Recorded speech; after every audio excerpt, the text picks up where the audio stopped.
radiorBC.com.br. Rádio RBC, sempre com você. Rádio RBC. Diariamente, os coordenadores regionais apresentam programas com palavra, bate-papo e orientação aos nossos jovens. Da Bíblia para cá, mais de 2000 anos, como que ocorreu esse evangelismo na prática? Os irmãos conhecem de cor o texto de Atos capítulo 1 e o versículo de número 8, que diz: mas recebereis poder ao descer sobre vós o Espírito Santo, e ser-me-eis minhas testemunhas, tanto em Jerusalém, Judéia e Samaria, e até os confins da terra. Heitor, aqui tem uma reflexão e nós temos que parar para refletir aqui. Então, o início foi numa cidade. A projeção missionária começa através de Jerusalém. Isso aqui me chama muita atenção, porque é de onde nós estamos para os confins da terra. Deus, Heitor, vai usar o contexto de vida onde nós estamos para os confins da terra. Então, assim, é da sua rua para os confins da terra. É do seu emprego para os confins da terra.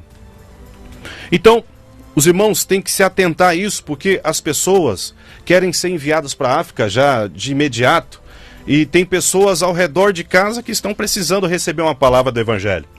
Primeiro, Deus incendeia ao redor de você, para depois, através de você, Deus fazer mais coisas em outras regiões. Então, primeiro Ele te usa na sua região.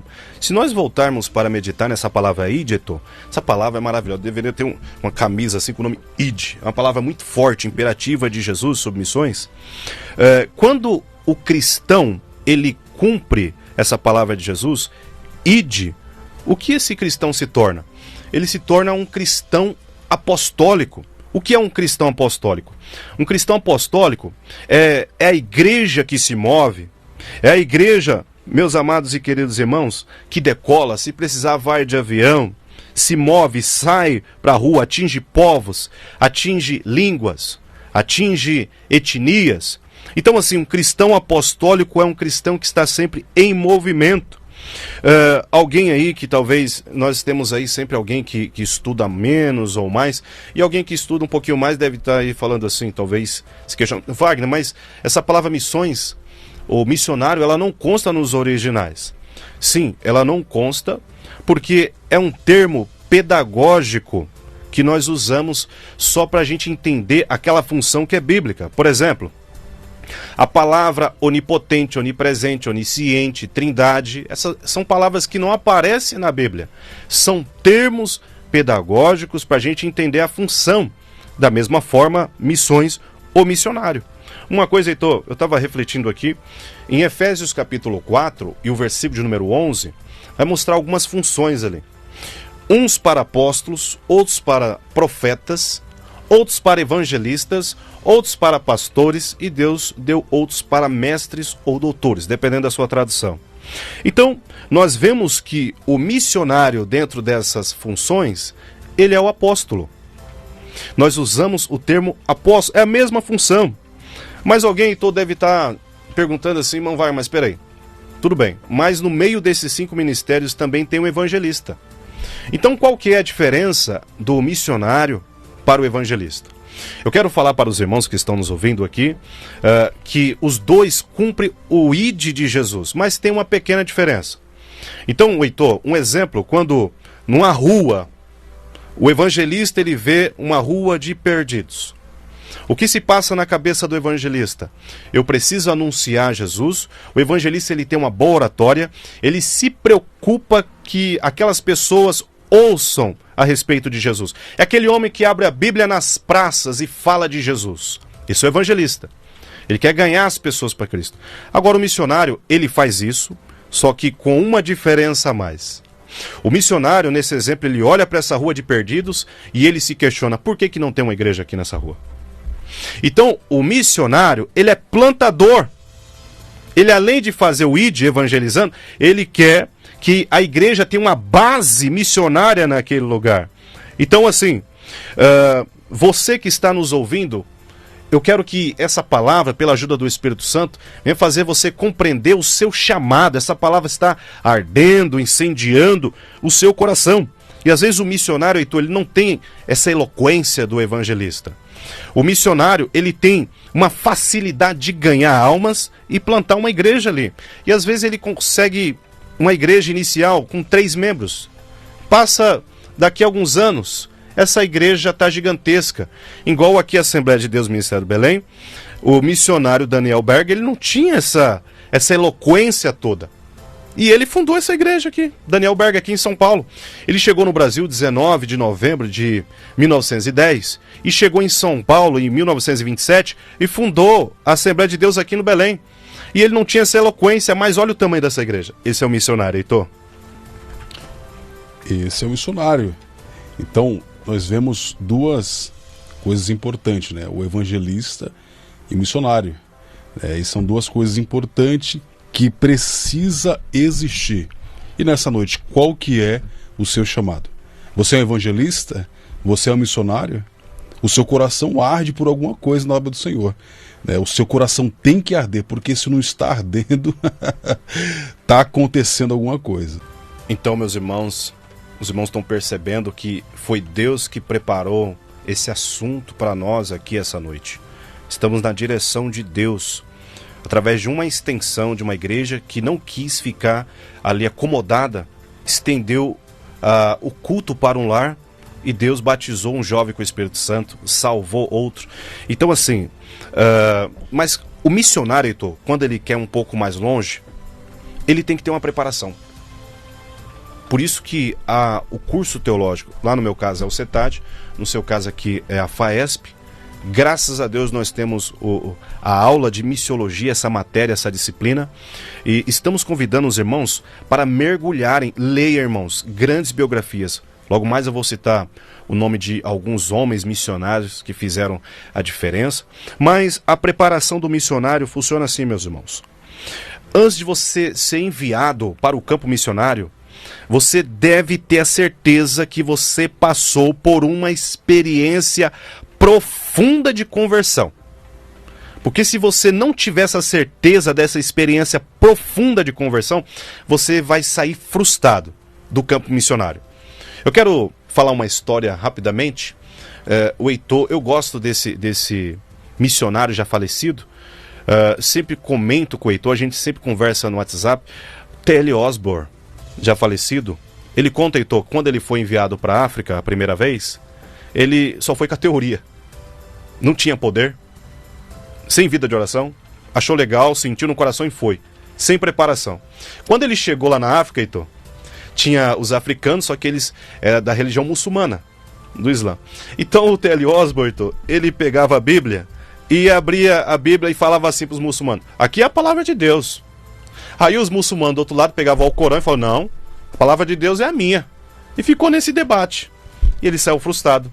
Não conseguiu ter conversões. Até que ele, frustrado, voltou para os Estados Unidos. E ele resolveu ter uma experiência profunda com Deus. Começou a meditar no Evangelho.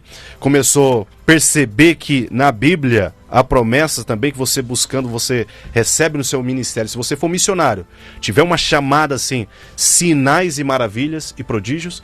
Então ele resolveu voltar para a África agora pela segunda vez. Quando ele voltou pela segunda vez, foi cheio do Espírito Santo, cheio do poder. Então voltou aquele debate. Ele falou: aqui é a palavra de Deus. E o muçulmano qual o Corão? Não, a palavra de Deus é a minha. E agora? Como é que a gente vai resolver isso? Ele falou: vamos resolver isso aqui agora.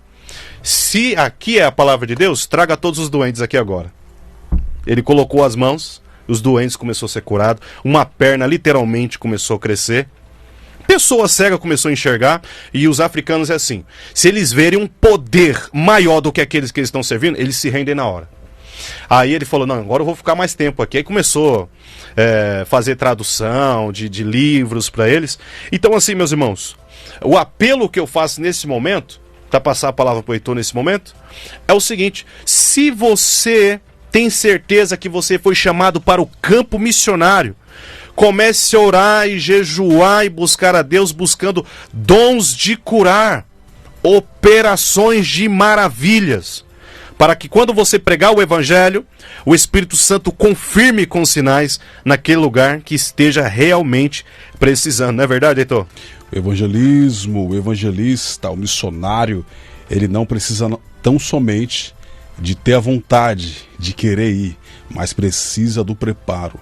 Escola teológica, sentar para aprender, receber as instruções ali de pessoas que têm mais experiência que ele. Isso é muito importante, né? E hoje a gente, infelizmente, tem muitas pessoas que colocam isso de lado, né? Não dão valor, né, à escola dominical, ao culto de doutrina, a um conselho do seu pastor, né, do seu líder. Muitas pessoas hoje fazem as coisas como bem entender.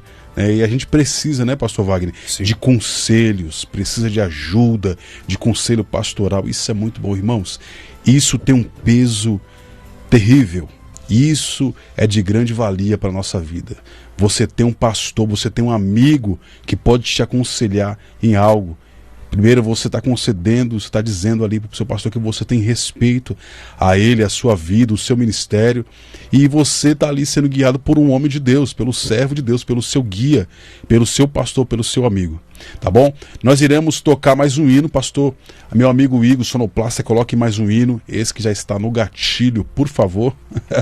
E em breve nós iremos voltar. Vamos tomar uma água aqui. E se você tiver mais alguma dúvida, mande no nosso WhatsApp 11 20 81 0475. Rádio RBC.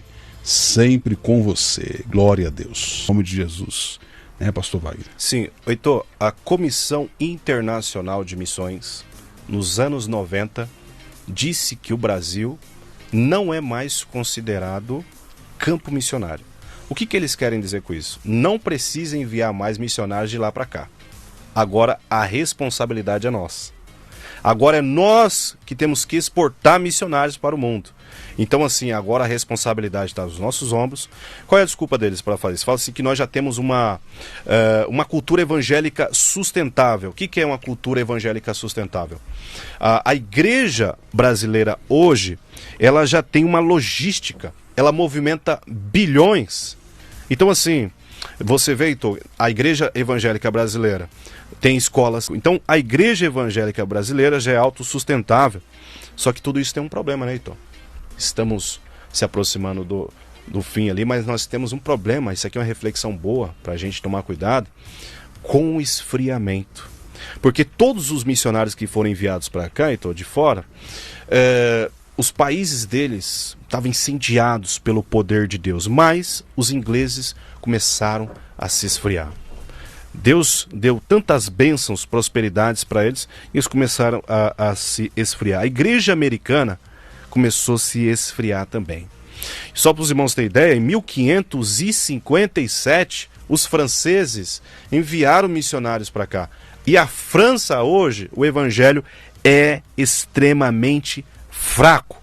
Então, meus irmãos, nós temos que guardar essa semente que Deus está nos entregando aqui essa noite e fazer igual o Heitor falou, cuidar dessa semente, fazer crescer, e depois que Deus te abençoar, continue humilde, continue orando, jejuando. Nunca pense que você já chegou já no topo. Tem sempre algo a mais para fazer que Deus vai colocar na sua frente. Não é verdade? Senão o tombo é grande. E a maior certeza de que Deus está com você no trabalho que você faz, na missão que você está, não é no seu terno da Armani, não é no seu sapato italiano, não é no seu iPhone, mas sim nos frutos que você está produzindo. A Bíblia diz que quando você estiver em Deus, em Jesus, os seus frutos irão aparecer. E além disso, além de dar frutos, o seu fruto vai permanecer, ou seja, você vai dar resultado e vai continuar, vai ser uma coisa contínua. Então, meus amados irmãos, hoje, nessa noite, eu quero dizer para vocês, a todos nós que estamos aqui, que Deus, Ele nos chama, está nos chamando hoje a ser um bom samaritano, a entregar o nosso melhor, tá? Já se for o nosso tempo, isso aqui é um assunto muito gostoso, um assunto muito relevante, né, pastor Wagner? Sim, e quero aqui já passar de novo a palavra para o pastor Wagner para ele dar as considerações dele finais, mandar um abraço para a esposa, filha, o pastor, né, a confiabilidade, e já vamos encerrar a nossa transmissão. Eu encerro minhas palavras nesse momento com Mateus 28, o versículo 19, que é uma palavra que está em destaque, o ide de novo, ide, só que lá está escrito assim, ide e fazei discípulos. Não está escrito ide e fazei líderes. Antes de ser um bom líder, tem que ser um bom discípulo. Essa é a missão da igreja. E assim encerro minhas palavras. Muito